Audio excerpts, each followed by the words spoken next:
the slide looks like it still says March 31st to start the weekday season.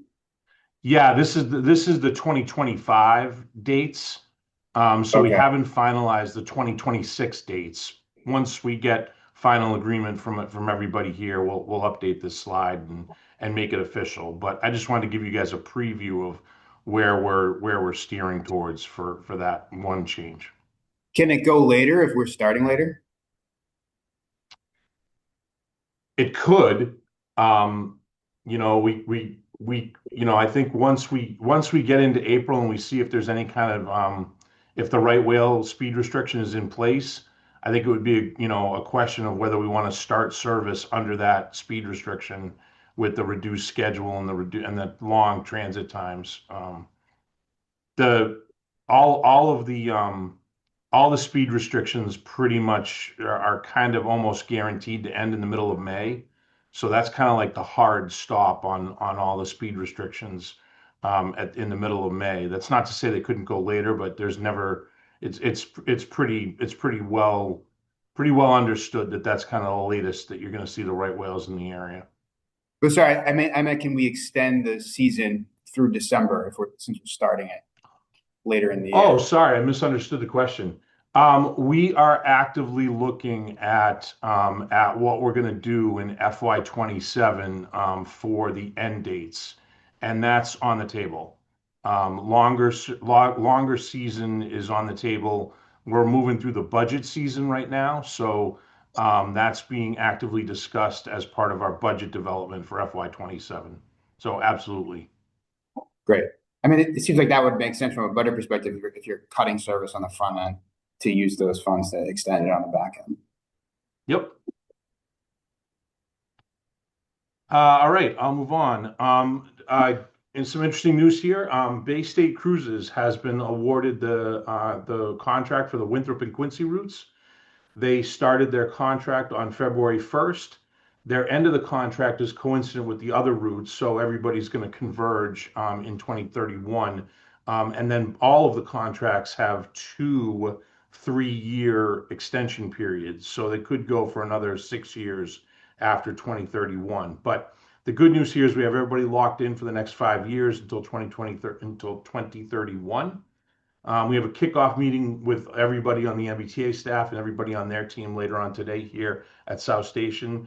We've already met with them in smaller groups, and they're well underway with taking possession of the MBTA owned vessels that run these routes. And we're confident that they're going to be a good addition to the team here. They are a well-established ferry operator in Boston. They have a bunch of non-MBTA services. They've never worked for us before, but they operate two high-speed ferries to Provincetown in the summer. They also operate the Encore ferry from Long Wharf up to the Encore Casino, and then also the Seaport ferry under the auspices of the Convention Center and the Seaport TMA. That's the route that goes from North Station to Fan Pier and Pier 10. So they have a lot of experience running ferry services and running boats. So we're very confident that they'll be a good addition to the team here. Uh, Dave, sorry, just real quick. In a past life, I had the pleasure to bring Bay State on to run that Fan Pier to Lovejoy Wharf Ferry, not Lovejoy, sorry. Whatever the ones by Yeah, no, North you're Station right. is Yeah, it Lovejoy? Lovejoy is up. Yeah, They're yep. great to work with, and I'm really glad that there's some competition being introduced into the harbor here, and I think you're going to find them really fun to work with and responsive. And I just I think it's great that we're bringing additional players into the procedure. So well done, well done. Yeah, we're obviously this was an open and fair competition, and there was no favoritism, but it is what the outcome is potentially beneficial in having another provider, and kind of deepening the bench of people that can do ferry services. So agree with you. And Mike Glassfeld, the owner of this Yeah, company, it's a small business. Well, maybe not small, but you know, it's a locally owned business, and it's really and Mike Glassfeld is really good guy to work with. So we're He's looking great. forward to it. Yeah, he's great. That's great. Well done. Here's a slide about the the recent bad weather. So from this is a calendar of kind of the last week of January and then the first all up through today and beyond. So most of this is February, but we got the last week of January at the top there. The first storm was, of course, on the 25th and the 26th, and we suspended service during the storm on the 25th and 26th, and then we kind of were able to do something to recover a little bit that week, but it quickly became apparent that it was just the ice got worse. The ice got worse over the weekend of the 31st and the first. Again, we tried to do something on the second. So the red days, the red colors indicate days where there was no service at all out of Hingham. The yellow is when there was some kind of limited service out of Hingham. So, you know, obviously very disruptive and not something that we wanted to have happen. But you can see the picture there of our ice breaking tugboat. We brought in an ice breaking tugboat on the evening of the 27th when it became apparent that there was risk to the service. And we kept that ice breaking tugboat all the way through the 18th. And that ice breaking tugboat did three things for us. It Number one, it kept our layover facility in the Fore River in Quincy clear so that we could move the boat, the ferries in and out of Quincy to keep service running out of Hull, which we did. We kept the service running out of Hull, but we needed that ice-breaking tugboat to keep the Fore River clear. The second thing that the tugboat did for us is break up the ice in the back river to try and encourage some flushing out of the ice. I don't know that it was necessarily perfectly effective. We were never able to run service. But the third thing that the ice breaking tugboat, which was critically important for us, was to keep the ice from building up around the ferry dock in Hingham to prevent damage to the ferry dock in Hingham. Some of you might recall that back in 2018, we had a similar situation with ice in the back river, and the ice built up on the dock and caused severe damage to the dock. It got hung up on the spud piles, and there was some pretty significant damage before my time. So I've only seen pictures, but we were able to avoid that damage to the dock by having this tugboat keep the area around the dock clear. So you know, not successful in terms of delivering service, but these were crazy extreme situations. You know, once we got out of the thick pack ice that you see in the left-hand picture, we were dealing with these icebergs that got washed off the beach. You can see that picture on the right, and this is just kind of this ice layers that got stacked up and frozen up on the shore, and then washed down at high tide. And you know that's like, you know, 3 or 4 feet underwater of really solid ice.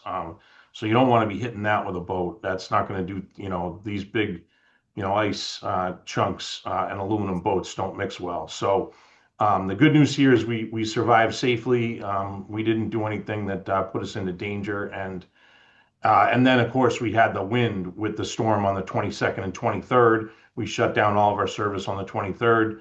Just on Monday, we ran limited service yesterday, and we're back in full swing today, and we don't see any issues. The good news with the storm on the 23rd was it blew all the ice away. So the high winds on the 23rd pushed all the ice who knows where. It's gone, probably way up on the beach, and hopefully with the warmer weather later this week and next week, it'll melt before it gets washed back down. But um, nobody had ever seen these ice conditions before. They're worse than the 2018 you know, ice that we had, and worse than the 2015 ice that we had. So you know, some of the old timers who've been around 30, 40 years, nobody's seen it like this before. So really kind of a confluence of strange events where that storm on the thought process is the storm on the 26th didn't have any wind associated with it. And so all that snow falling on the water kind of produced some slush, and that slush was able to freeze because it never got above freezing for a couple of weeks there. So really kind of a strange situation where the weather lined up to produce so much ice. But hopefully we don't see that again. But yikes. On to better news. The Hingham Ferry dock replacement is moving along. They've had some delays due to the weather, but there's been significant progress.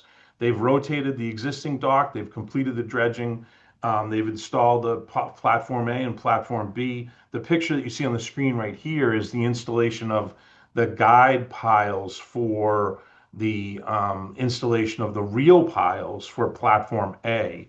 And that's you can see hanging off the crane, there is a hydraulic vibratory hammer that's used to drive the piles into the ground.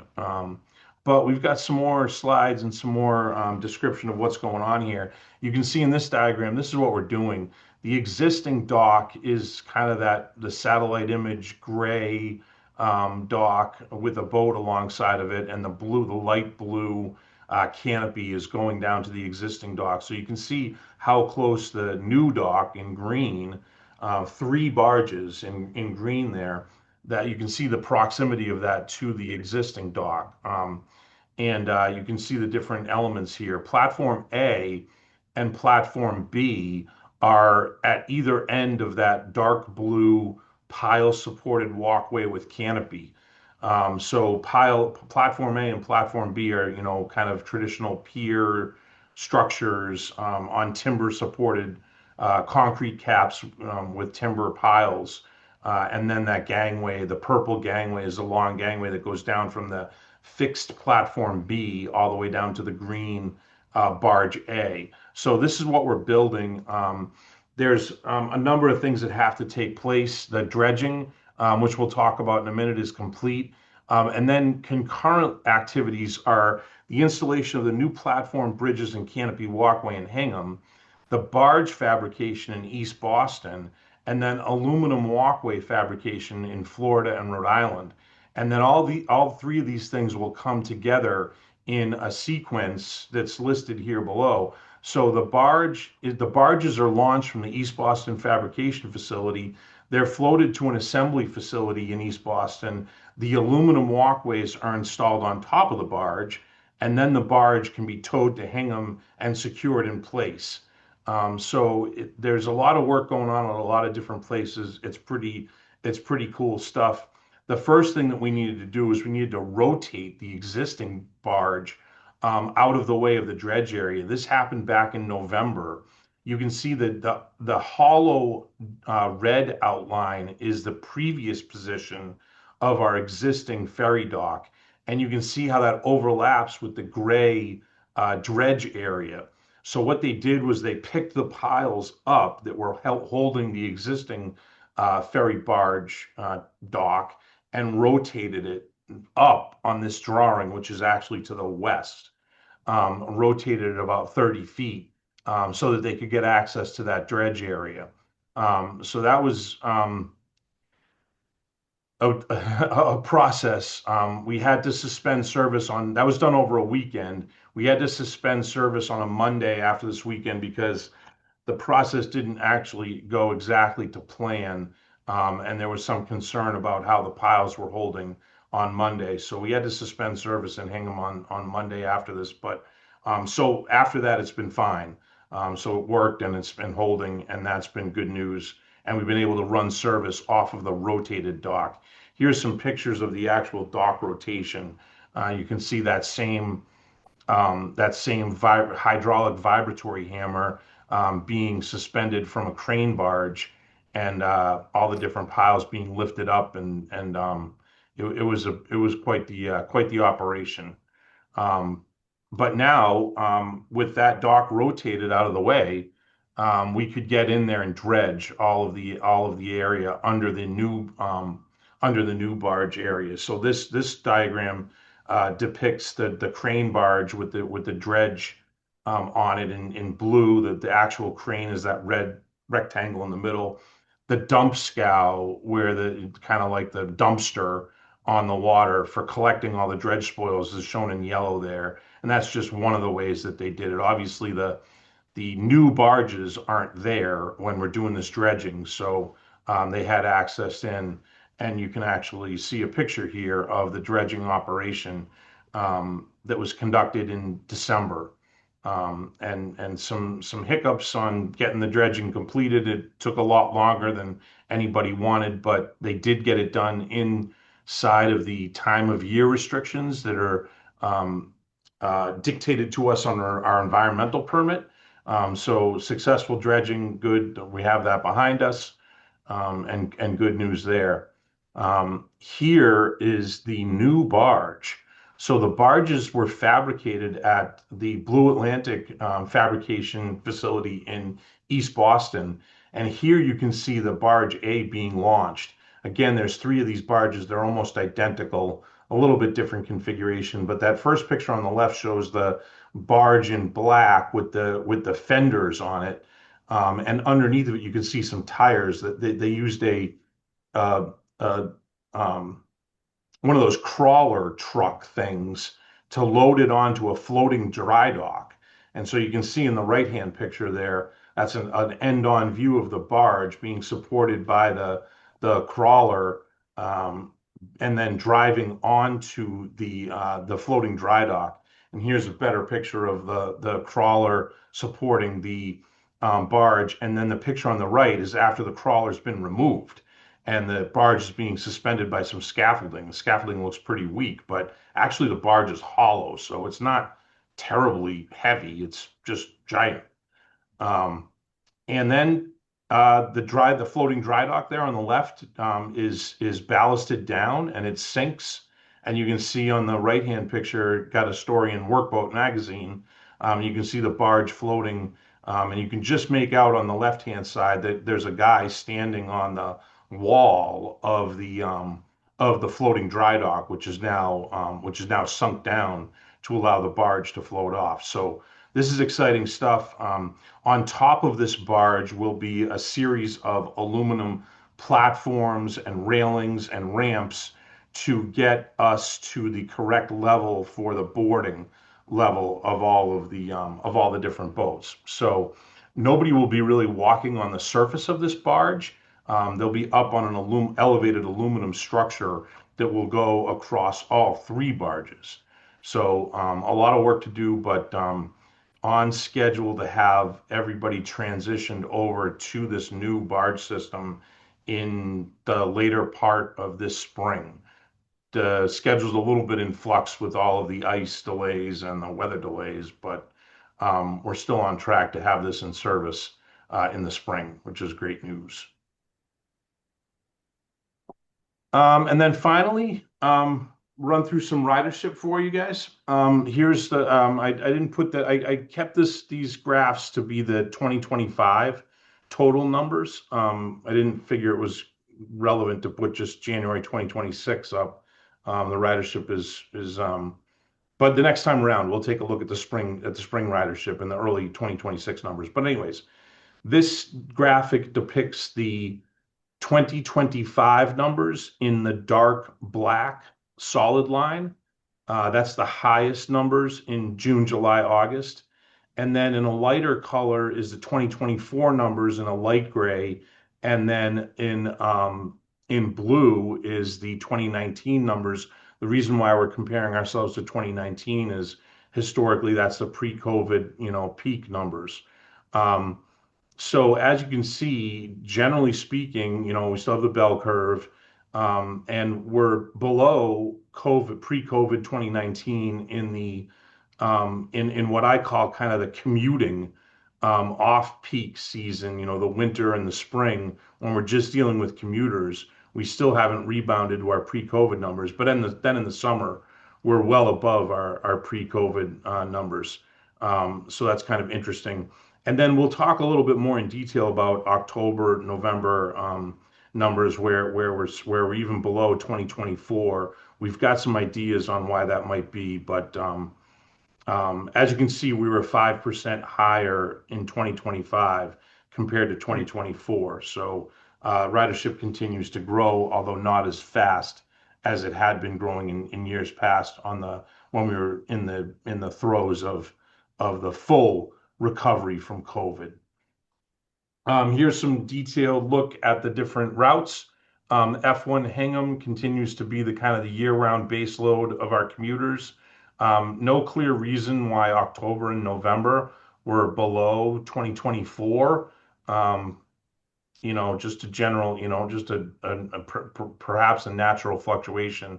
But overall, you can see that this F1 service is kind of stabilized. Probably we've probably hit stable, ridership on this route in the post-COVID era, where we have very high ridership on Tuesdays and Wednesdays.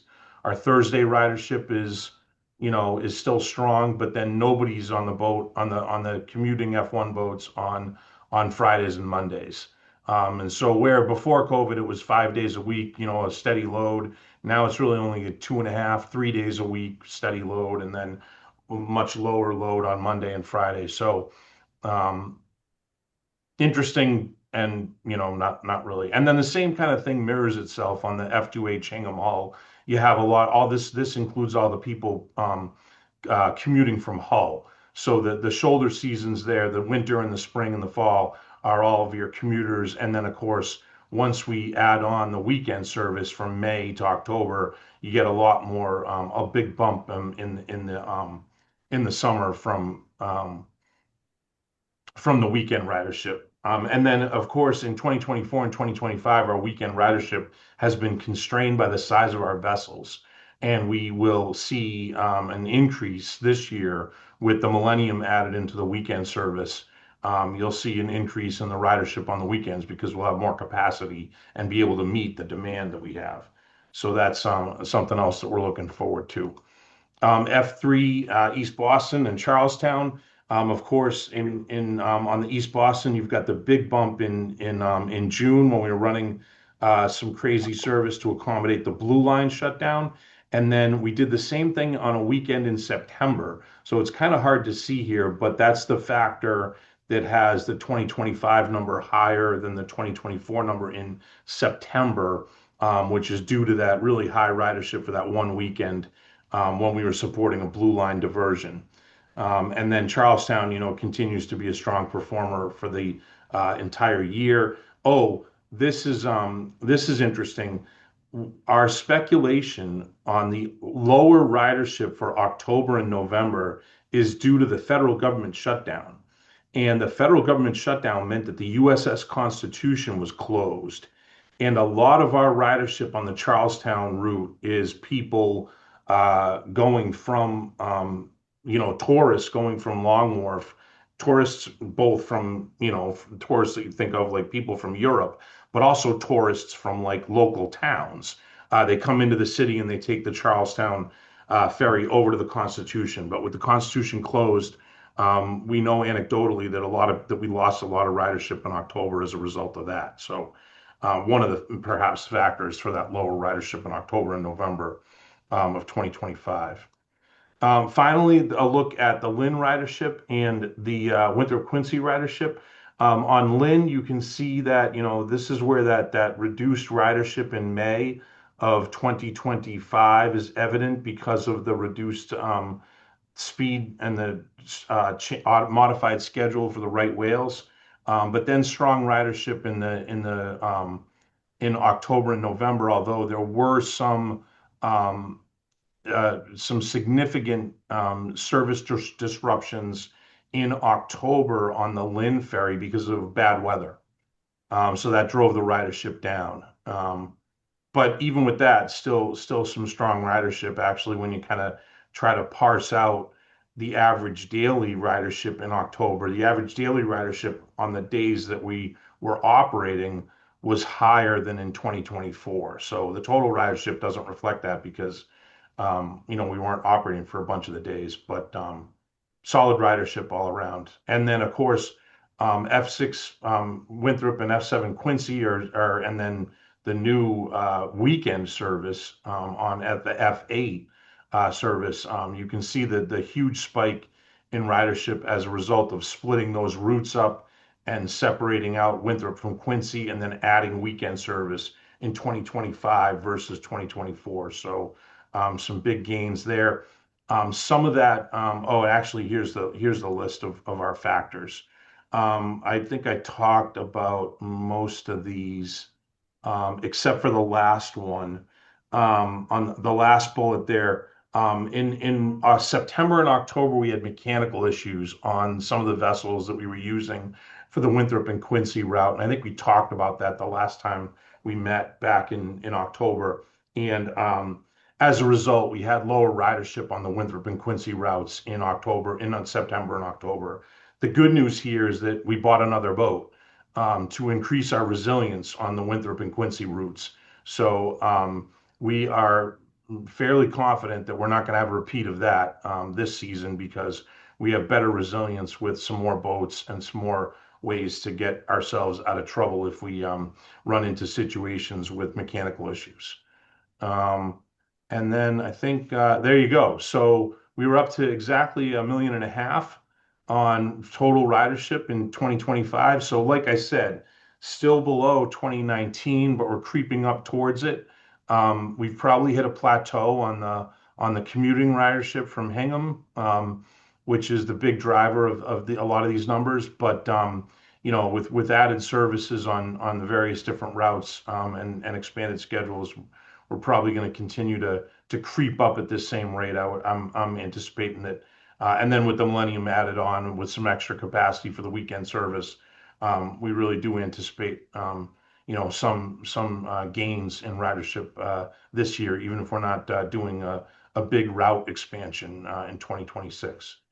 So I've been talking for a long time without pause. Any questions? Anything you want me to go back to?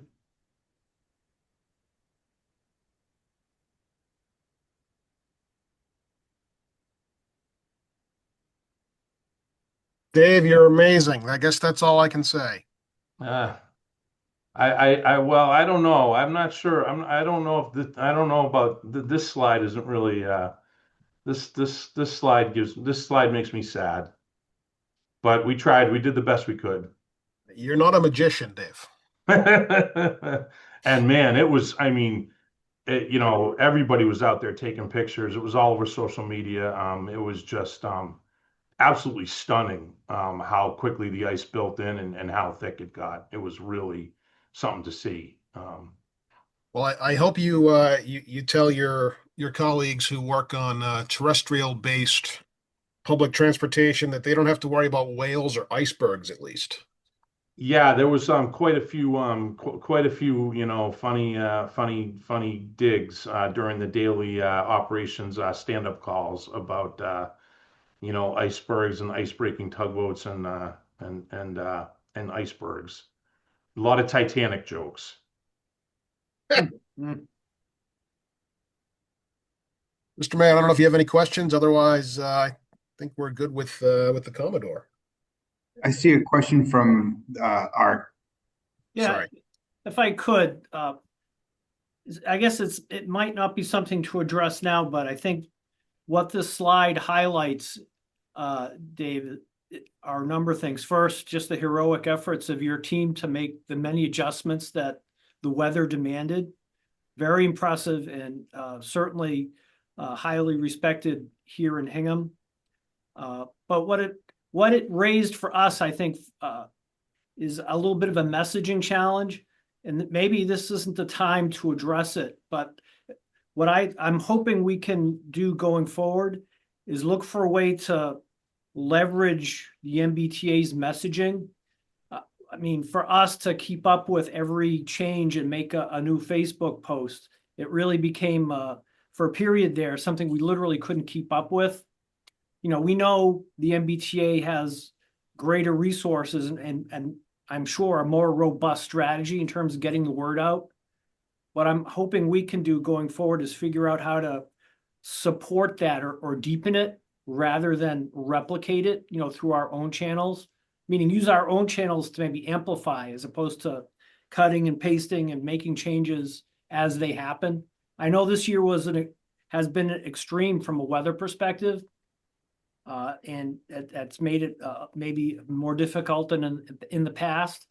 But just figuring out how to get aligned and leverage your communication methods, I think, would be something that I know we would be looking for. And I can't speak for other communities, but there may be efficiencies to be gained, you know, across the ferry system. Yeah, it's a great point. You know, we do have the T alert system, which is a subscription-based model that, you know, anybody can go to alerts.mbta.com and set up their own alerts, and they can receive those via text message and via email. And we have we have a tiny number of subscribers as compared to the other modes on the MBTA. We have a huge percentage of our riders who subscribe to the T alerts, you know, as opposed to commuter rail and of course bus and subway. They have very few they have, you know, a total number of subscribers that's more than Ferry, but it's on a percentage basis, it's much less. So we do think that most of our people are getting their information via the T alerts platform, via text message and via an email right as soon as we announce it. Then, of course, our alerts are posted on our website. We struggle as well in these, in these days of fractured kind of messaging. When I was a kid, you know, we sat around and watched Natalie and Chet on Channel 5, every night at 6 o'clock, and that's how everybody had the same information because they were getting it the same way. That doesn't happen now. So I think you're right. I tried to, I'd sent those blast emails out every night, when we were changing when we were making the decision, just to keep you guys in the loop. Yeah, it is a challenge. Although I will say I was very surprised, on this Monday, the 23rd, or no, I'm sorry, yesterday obviously nobody showed up on the 23rd. It was a blizzard. But yesterday on the 24th, when we changed from our normal schedule to our reduced service schedule with a delayed start of 7:15 rather than 5:40 a.m. in Hingham, we only had a handful of people show up on the dock looking for a boat. So the messaging worked. So as much as we kind of pull our hair out about getting the word out, I think it is working, and people are. And every time I'm on the boats, and I also have the captains make announcements of please subscribe to T alerts, because that's the primary way we're getting alerts out. Now, the benefit of T alerts is that the people who use the service the most are our subscribers. The people who are the occasional users, the people who are going to the airport once in a while or on the weekend, those people are not going to be subscribed to T alerts, and I wouldn't expect them to be. So reaching those people is really difficult. We have the MBTA Go app, and there is a project in the way, to put the alerts on that app, and the alerts will be pushed out on that app. But that's still a little ways off. And does everybody who uses the ferry once in a while to go to the airport have the app? Probably not. So I'm open to ideas. I think it's a good conversation to have. It is really challenging for us. I hate it when people show up and we have to turn them away, when we knew what we were doing, the day in advance. Yeah, good comment. Good thing. Let's keep talking. Thank you.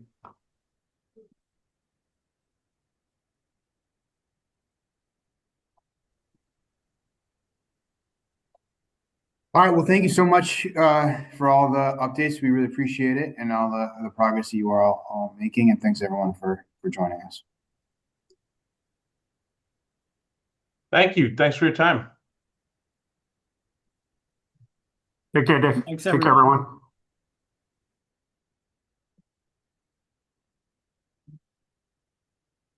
Okay, I think that's